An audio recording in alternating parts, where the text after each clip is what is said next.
Hey y'all, it is Tracy Morgan, and I am back with lesson number 23 from 40 Things That I've Learned in 40 Years of Marriage in 40 Days. 40 Things That I've Learned in 40 Years of Marriage in 40 days.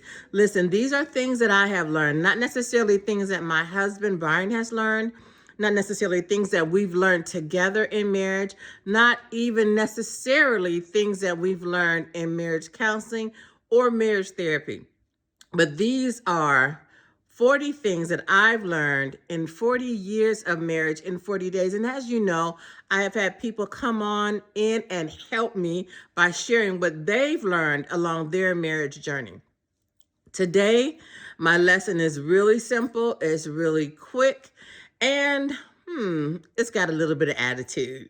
So one of the things that I've learned in 40 years of marriage in 40 days is this: calm down.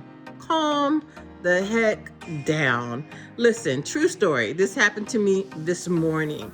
My husband and I went to church, and let me just say, this was not an isolated incident. We were at church, and on the way to church, I had on my dress, and I really liked the way that the dress fit me. It was a cute dress. I bought it a long time ago, just had not worn it. And on the way out of the house, I'm asking my husband, can you see the slit? It had a little slit in the bottom of the dress. I said, can you see it? He's like, no, not when you're standing. No, I can't see it. Everything looks good. I get in the car, and again, I had bought this dress a long time ago, so I had really forgotten how high this slit was.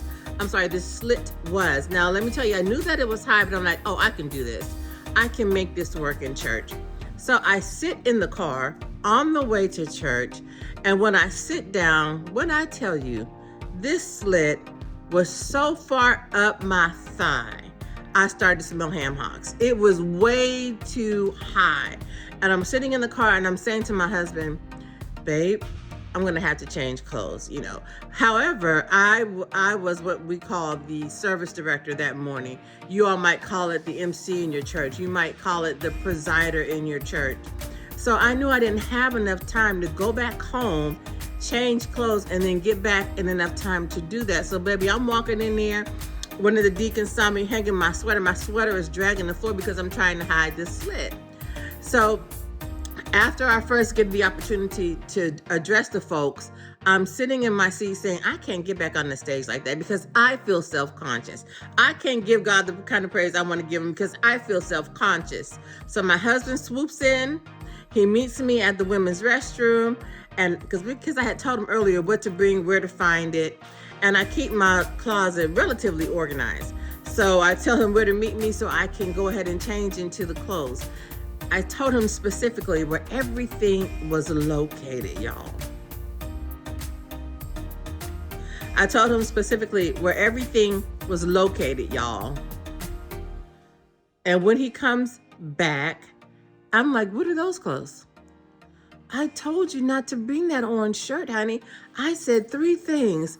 Okay, I think I can make it work. So I go in the restroom. I go in as Clark Kent. I come out as Superman. Everything is done.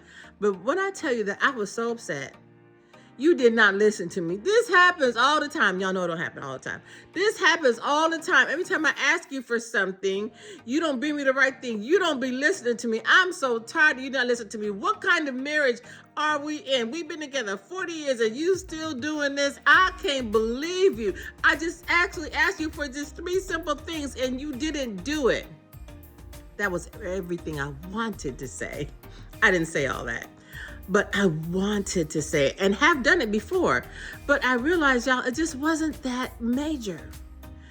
It didn't deserve the energy that I was giving it. It didn't deserve the panic that my nervous system went into. It didn't deserve the anger of, you never listened to me. It didn't deserve all that. Plus, I had a job to do. Look, God has placed this wonderful man in my life. He has given me an amazing husband. He's given us amazing church, amazing ministry.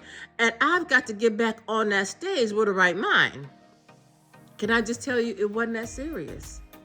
I just had to calm my little cute self down and realize, girl, you got clothes. You can put these clothes on. You have the ability of your limbs. God is giving you your right mind. Go ahead and do what you need to do and leave this alone. It's not worth that extra time.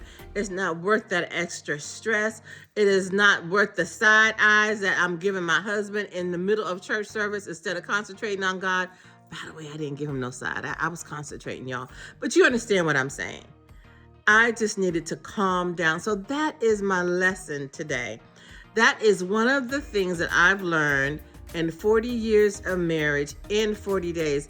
I say again, this was not the first time that I've done this. This wasn't the first time that I am learning this lesson. So I want to say to you on this Sunday, in the presence of the Lord, calm the heck down. I'll see you tomorrow. God bless. Have a wonderful day. Enjoy your Sunday.